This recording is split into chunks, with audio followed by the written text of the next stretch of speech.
શ્રેણિકના નિશ્ચાયકની વાત કરી, દરેક ઘટકના ઉપનિશ્ચાયકની વાત કરી, આ દરેક ઘટકનો સહઅવયવ A11 નો કેપિટલ A11, A12 નો કેપિટલ A12 એની પણ વ્યાખ્યા સ્પષ્ટ કરી, એના એક્ઝામ્પલ ગણ્યા. વધુમાં શ્રેણિકનો સહઅવયવ જ શ્રેણિક, જેને સંકેતમાં આપણે એડજોઇન્ટ એ વડે દર્શાવીએ છીએ, એની પણ વ્યાખ્યા આપી અને એના એક્ઝામ્પલ ગણ્યા. સહઅવયવ જ શ્રેણિક એડજોઇન્ટ એ, એની વ્યાખ્યામાં આપણે સ્પષ્ટ કર્યું હતું કે શ્રેણિક એના દરેક ઘટકના સહઅવયવનો જે શ્રેણિક બને એનો પરિવર્ત શ્રેણિક એનો સહઅવયવ જ શ્રેણિક એટલે કે એડજોઇન્ટ એ કહેવાય. અહીંયા A11, A12 ને A13 ના સહઅવયવોને પહેલા સ્તંભમાં લખ્યા છે. પહેલી હારના સહઅવયવોને પહેલા સ્તંભમાં, બીજી હારના સહઅવયવોને બીજા સ્તંભમાં, ત્રીજી હારના ત્રીજા સ્તંભમાં, એટલે પરિવર્ત ડાયરેક્ટ લખી દીધો છે. આ રીતે આપણે સહઅવયવ જ શ્રેણિકની વ્યાખ્યા સ્પષ્ટ કરી. એના પરનો એક પરિણામ છે જે પ્રમેય 1 માં આપેલું છે. પ્રમેય 1 આ રીતે છે: n કક્ષાવાળા કોઈ પણ ચોરસ શ્રેણિક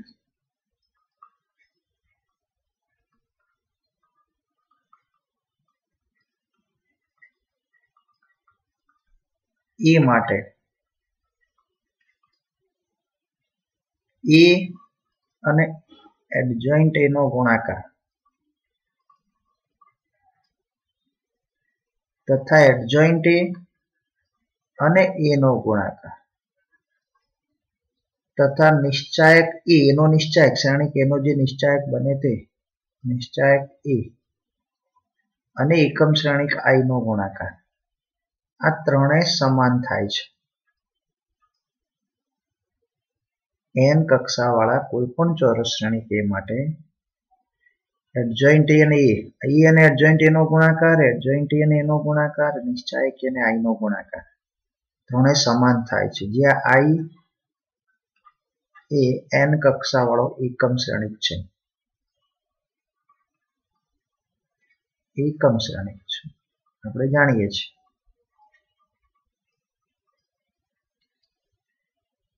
આ પરિણામ આપણે n કક્ષાવાળા કોઈ પણ ચોરસ શ્રેણિક માટે લખ્યું છે. તમે અગાઉ સ્વાધ્યાય 4.5 માં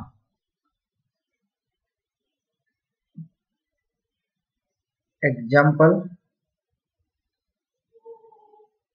3 અને 4, સ્વાધ્યાય 4.5 માં આપણે એક્ઝામ્પલ 3 અને 4 માં આ પરિણામ ની ચકાસણી કરેલી છે. એક્ઝામ્પલ 3 માં 2 કક્ષાવાળો શ્રેણિક હતો. એના માટે તમે E અને એડજોઇન્ટ A શોધી એનો ગુણાકાર મેળવ્યો, એડજોઇન્ટ A અને A નો ગુણાકાર મેળવ્યો, નિશ્ચાયક A અને I નો ગુણાકાર ત્રણે સમાન મળ્યા હતા, એટલે 2 કક્ષાવાળા શ્રેણિક માટે પણ આ પરિણામ ચકાસ્યું અને 3 કક્ષાવાળા શ્રેણિક માટે પણ આપણે એ જ પરિણામની ચકાસણી કરેલી છે. અહીંયા પ્રમેયમાં આપણે n કક્ષાવાળા વ્યાપકમાં આ પરિણામ સ્પષ્ટ કર્યું છે. એટલે કોઈ પણ n કક્ષાવાળા કોઈ પણ ચોરસ શ્રેણિક માટે આ પરિણામ સત્ય છે. પ્રમેય 1 માં આપણને સ્પષ્ટ કર્યું છે. આની આપણે કોઈ સાબિતી નથી આપતા, આ પરિણામનો આપણે જરૂર પડે એટલે ઉપયોગ કરીશું. હવે એક વ્યાખ્યા જોઈએ: અસામાન્ય શ્રેણિક અને સામાન્ય શ્રેણિક. અસામાન્ય શ્રેણિકની પહેલી વ્યાખ્યા જોઈએ. અસામાન્ય શ્રેણિક. કેવા શ્રેણિકને અસામાન્ય શ્રેણિક કીધો? તો જો આપણે એની વ્યાખ્યા સ્પષ્ટ કરીએ છીએ, જો શ્રેણિક A નો નિશ્ચાયક શોધીએ અને એ જો 0 મળે, શ્રેણિક a ના નિશ્ચાયકનું મૂલ્ય 0 મળે તો ચોરસ શ્રેણિક a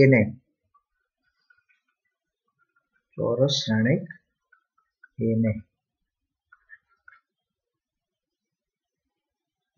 અસામાન્ય શ્રેણિક કહે છે.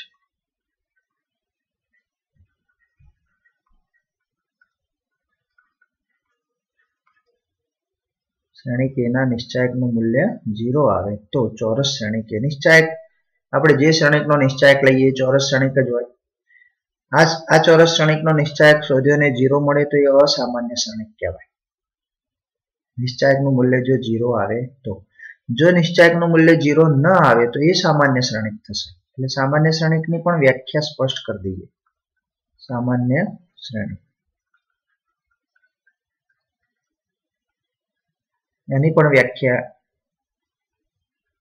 સ્પષ્ટ કરીએ તો, જો શ્રેણિક a ના નિશ્ચાયકનું મૂલ્ય 0 ના હોય,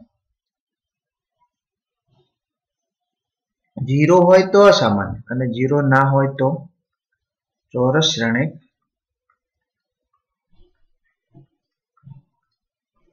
a ને સામાન્ય શ્રેણિક કહે છે.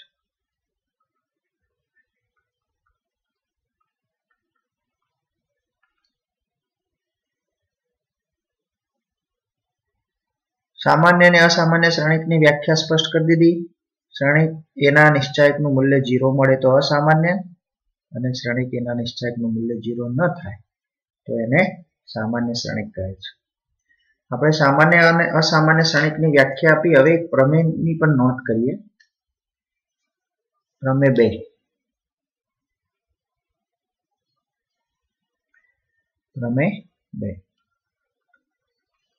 પ્રમેય 2 માં આ રીતનું પરિણામ મળે છે કે જો a અને b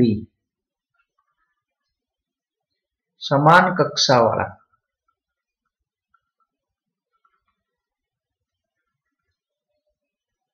સામાન્ય શ્રેણિકો હોય,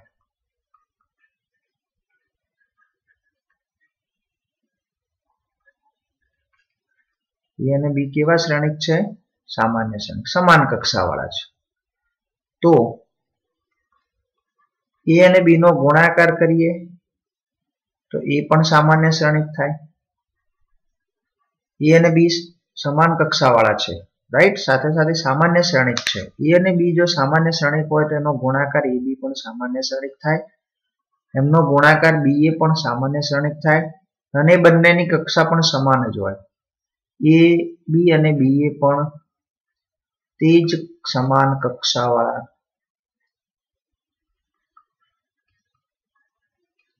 સામાન્ય શ્રેણિકો છે. પ્રમેય 2 માં આપણને આ રીતે પરિણામ મળે છે. a અને b બંને સમાન કક્ષાવાળા સામાન્ય શ્રેણિકો હોય તો એ બંનેનો ગુણાકાર ab પણ સામાન્ય શ્રેણિક બને અને ba પણ સામાન્ય શ્રેણિક બનશે. સાથે સાથે ab અને ba પણ તે જ સમાન કક્ષાવાળા સામાન્ય શ્રેણિકો છે એવું આપણે સ્પષ્ટ કરી શકીએ છીએ. પ્રમેય 3 નોંધીએ.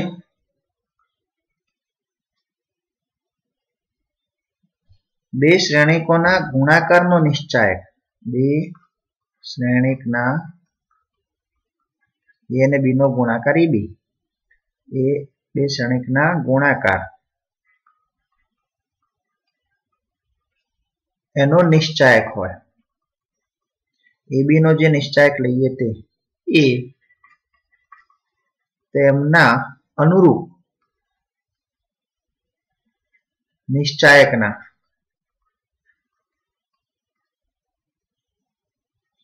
ગુણાકાર ની બરાબર છે. એટલે કે બે શ્રેણિકના ગુણાકાર ab નો નિશ્ચાયક લઈએ તો એ તેમના અનુરૂપ નિશ્ચાયક એટલે એનો નિશ્ચાયક અને b ના નિશ્ચાયકના ગુણાકારની બરાબર છે. એટલે કે આપણે એવું કહી શકીએ, અને જો a અને b સમાન કક્ષાવાળા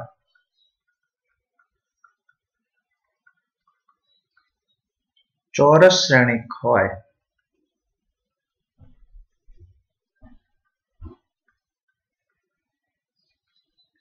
તો આપણે શબ્દોમાં જે લખ્યું છે એ જ બે શ્રેણિકના ગુણાકાર એ અને બી એનો ગુણાકાર એનો નિશ્ચાયક એ તેમને અનુરૂપ નિશ્ચાયક એને અનુરૂપ પહેલા એ લખ્યું છે તો એનો નિશ્ચાયક અને બીજા બી નો નિશ્ચાયક એ બંનેના ગુણાકાર બરાબર છે. બે શ્રેણિક એ અને બી સમાન કક્ષાવાળા ચોરસ શ્રેણિક હોય આપણે નિશ્ચાયક શોધવો છે એટલે ચોરસ શ્રેણિક હોવો જોઈએ, બંનેનો ગુણાકાર કરવો છે એટલે સમાન કક્ષા હશે તો ગુણાકાર વ્યાખ્યાયિત થશે એટલે આ બધી સ્પષ્ટતાઓ કરી છે. મૂળ પરિણામ આ છે કે એ અને બી ના ગુણાકારનો નિશ્ચાયક એ તેમના નિશ્ચાયકોના ગુણાકાર બરાબર થાય. એ અને બી નો ગુણાકાર કરી નિશ્ચાયક શોધો કે એ નો નિશ્ચાયક અને બી નો નિશ્ચાયક શોધી અને એમનો ગુણાકાર કરો, બંને સમાન છે. આ પ્રમેય 3 આપણને પરિણામ આપે છે. પ્રમેય 4 ની વાત કરીએ.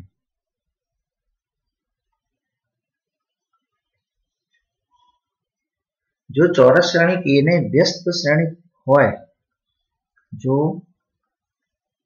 ચોરસ શ્રેણિક એને વ્યસ્ત શ્રેણિક હોય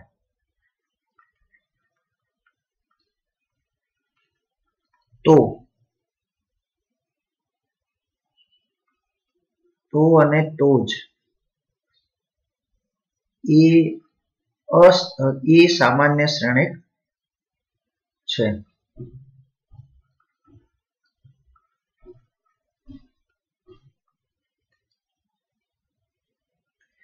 આપણે સામાન્ય અને અસામાન્યની વ્યાખ્યા આગળ સ્પષ્ટ કરી છે. જો એના નિશ્ચાયકનું મૂલ્ય 0 થાય તો અસામાન્ય શ્રેણિક, જો એનો નિશ્ચાયક 0 નથી તો સામાન્ય શ્રેણિક. હવે આપણે પ્રમેયમાં એવી સ્પષ્ટતા કરીએ છીએ કે જો ચોરસ શ્રેણિક એને વ્યસ્ત શ્રેણિક હોય, એને વ્યસ્ત શ્રેણિક હોય તો અને તો જ એટલે બંને વસ્તુ કહી શકાય. વ્યસ્ત શ્રેણિક હોય તો એ સામાન્ય શ્રેણિક થાય અને એ સામાન્ય શ્રેણિક હોય તો એને વ્યસ્ત શ્રેણિક હોય. તો અને તો જ ડબલ ઇમ્પ્લાઇઝમાં આપણે જે વાત કરીએ તે, જો ચોરસ શ્રેણિક એને વ્યસ્ત શ્રેણિક હોય તો અને તો જ એ સામાન્ય શ્રેણિક છે. મતલબ એને વ્યસ્ત હશે તો એ સામાન્ય શ્રેણિક હશે, એ સામાન્ય શ્રેણિક હશે તો એને વ્યસ્ત શ્રેણિક હશે. આ પ્રમેય 4 માં સ્પષ્ટ થાય છે. આને આધારે આપણે એક નોંધ કરી શકીએ છીએ. સમજો, તમે સામાન્ય શ્રેણિકની વ્યાખ્યા આપી છે કે એના નિશ્ચાયકનું મૂલ્ય 0 નથી તો એને સામાન્ય શ્રેણિક કીધો છે તમે. હવે એના નિશ્ચાયકનું મૂલ્ય 0 નથી તો એ સામાન્ય શ્રેણિક છે એવું આપણે કહીએ છીએ.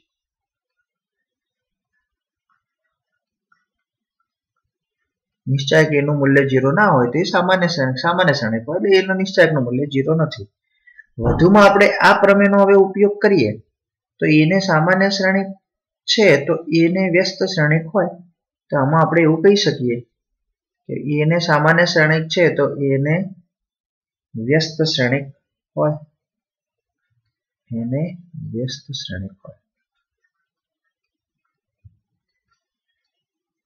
તો તમે સીધું એવું પરિણામ નોંધી શકો છો હવે કે જો શ્રેણિક એના નિશ્ચાયકનું મૂલ્ય 0 નથી તો એને વ્યસ્ત શ્રેણિક છે.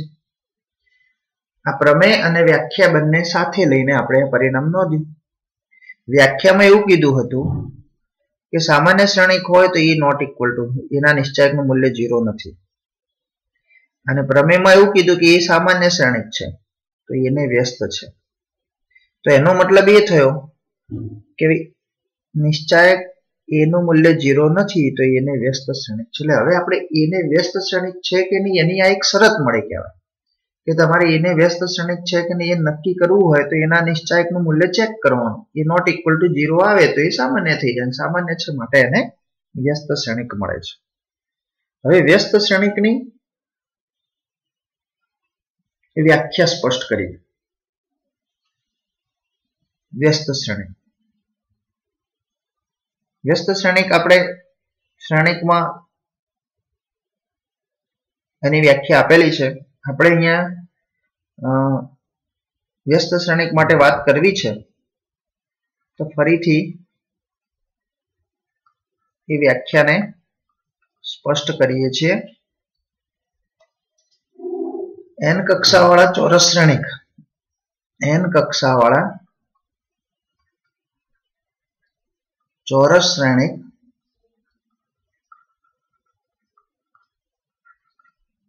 એ માટે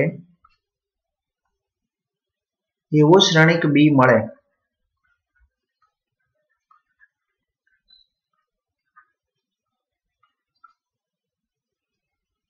કે જેથી AB બરાબર BA બરાબર I થાય. એ માટે એવો શ્રેણિક બી મળે આપણને કે જેથી AB બરાબર BA બરાબર I થાય તો બી ને A નો વ્યસ્ત શ્રેણિક કહે છે. આ આપણે જાણીએ છીએ. ફરીથી યાદ કર્યું, તેને સંકેતમાં A ઇન્વર્સ વડે દર્શાવાય છે. અહીં B એ એનો વ્યસ્ત શ્રેણિક છે તો A ઇન્વર્સ બરાબર B થશે. અહીં B એ એનો વ્યસ્ત શ્રેણિક છે તો એનો વ્યસ્ત A ઇન્વર્સ બરાબર B થાય. હવે આપણે એનું સૂત્ર લખીએ છીએ. વ્યસ્ત શ્રેણિક માટેનું સૂત્ર, પછી એની સાબિતી પણ આપીશું. જરૂર નથી, સમજવા પૂરતું જ ખાલી. તમારે અહીંયા સૂત્ર ધ્યાન રાખવાનું છે. વ્યસ્ત શ્રેણિકનું સૂત્ર n કક્ષાવાળા ચોરસ શ્રેણિક એ માટે, અહીંયા શ્રેણિકના નિશ્ચાયકની વાત છે એટલે આપણે જે કોઈ શ્રેણિકો લઈએ છીએ બધા ચોરસ શ્રેણિક પરની જ વાત કરીએ છીએ. n કક્ષાવાળા ચોરસ શ્રેણિક એ માટે એના નિશ્ચાયકનું મૂલ્ય 0 ન હોય તો એમાં શરત મૂકી. તો જો એના નિશ્ચાયકનું મૂલ્ય 0 નહીં હોય તો નિશ્ચાયક એ નું મૂલ્ય 0 નથી એટલે શ્રેણિક એ સામાન્ય શ્રેણિક થશે અને સામાન્ય થશે તો એને વ્યસ્ત મળશે. તો એનો વ્યસ્ત શ્રેણિક જેને આપણે A ઇન્વર્સ વડે દર્શાવીએ તો એનું સૂત્ર છે 1/A ના નિશ્ચાયક ગુણ્યા એડજોઇન્ટ A. 1/A નો નિશ્ચાયક ગુણ્યા એડજોઇન્ટ A.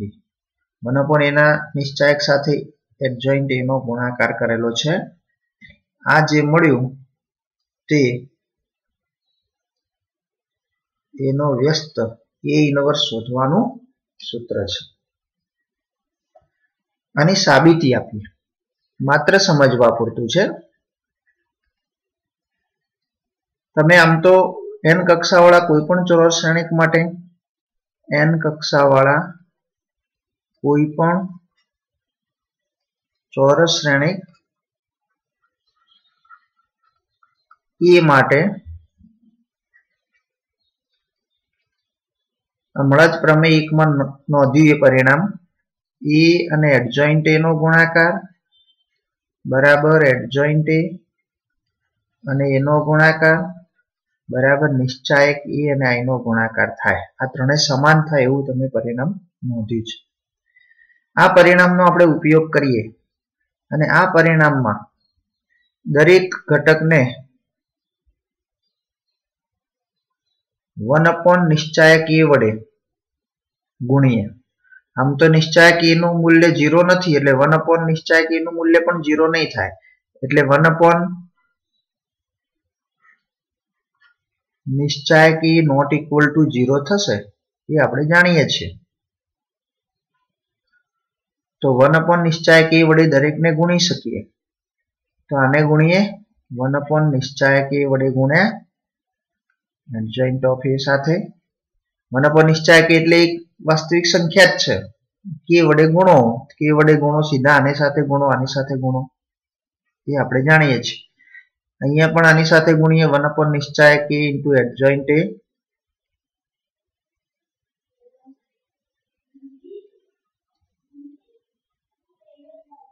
ગુણ્યા a બરાબર 1 upon નિશ્ચાયક a ગુણ્યા i દરેક ને 1 upon નિશ્ચાયક a વડે તમે ગુણ્યા છે હવે આને હું b શ્રેણિક b કહી દઉં આ જે કઈ છે શ્રેણિક b વડે દર્શાવીએ તો a ગુણ્યા b આને b વડે દર્શાવ્યા તો b ગુણ્યા a બરાબર નિશ્ચાયક a અને 1 upon નિશ્ચાયક a 1 થઈ જાય એટલે i વધશે જ્યાં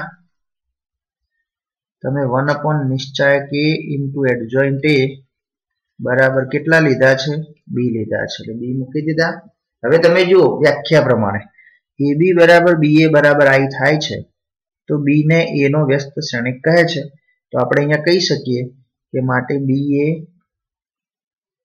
a નો વ્યસ્ત શ્રેણિક છે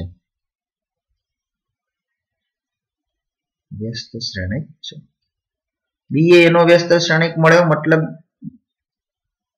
a નો વ્યસ્ત એટલે કે a ઇનવર્સ બરાબર b થયા અને a ઇનવર્સ બરાબર b છે એટલે કે b તરીકે તો તમે શું લીધા હતા અહીંયા